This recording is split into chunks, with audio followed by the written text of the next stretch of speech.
கலைஞர் கூட அந்த நேரத்தில் என்ன சொன்னார்னு கேட்டீங்கன்னா, அந்த கவர்மெண்ட்டை வந்து அப்ரிசியேட் பண்ணுறாரு.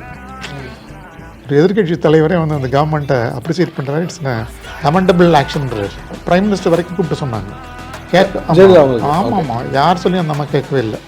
அது வந்து ஆக்சுவலாக வந்து பார்த்தீங்கன்னு கேட்டிங்கன்னா, அது வந்து இவர் அரெஸ்ட் பண்ணது.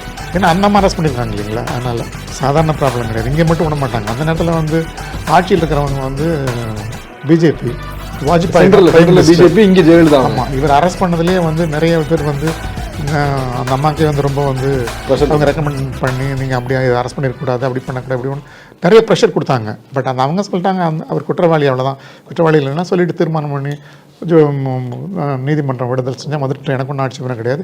பட் இப்போ அவர் மேலே சுமத்தப்பட்ட குற்றத்துக்கு ஆதாரங்கள் இருக்குது அப்படின்னு சொல்லி அவங்க வந்து நிறைய பேர் நீங்கள் வந்து இப்போ வெறும் விசாரணை சிறைவாசி தான், உங்கள் மேல் குற்றம் தான் சுமத்தப்பட்டிருக்குது, அதெல்லாம் ப்ரூவ் ஆகலை. ப்ரூவ் ஆனால் தான் நீங்கள் வந்து குற்றவாளி. அது வரைக்கும் குற்றவாளி கிடையாது, நீங்கள் விசாரணை கைதி அவ்வளோதான். அதனால் வந்து நீங்கள் வந்து நீங்கள் உங்கள் கேஸ் நடத்துங்க, நீங்கள் குற்றவாளி இல்லைன்னு சொல்லி நீங்கள் வந்து வழக்காடுங்க, நீதிமன்றத்தில் வந்து நீங்கள் முறையிடுங்க.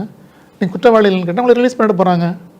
அதுக்கே நீங்கள் இவ்வளோ கவலைப்படுறீங்க? நீங்கள் இப்போ நான் சொன்னேன், நீங்கள் துறவி தானே, நீங்கள் உங்களுக்கு ஜெயில் உள்ள என்ன வெளியே என்ன ரெண்டும் ஒன்று தானே. அங்கே வந்து நீங்கள் கேள்வி வந்து எனக்கு வந்து வந்து கொஞ்சம் வந்து அதிக பிரசங்கத்தனமாக இருந்தால் கூட அது அவரை பார்த்து கேட்க வேண்டிய கேள்வி இருந்தால் கூட அவரை வந்து கொஞ்சம் உணர்த்தணுமேன்றதுனால தான் கொஞ்சம் கிண்டலாம் தான் கிட்ட நன்னது. ஆமாம், இதுக்கு மேலே கிண்டல் வேற என்ன சார் பண்ணோம்? உங்களுக்கு துறவினா உள்ள என்ன வெளியே எல்லாம் உங்களுக்கு கொண்டு வரணும், இதுக்கு மேலே என்ன கேட்கணும்?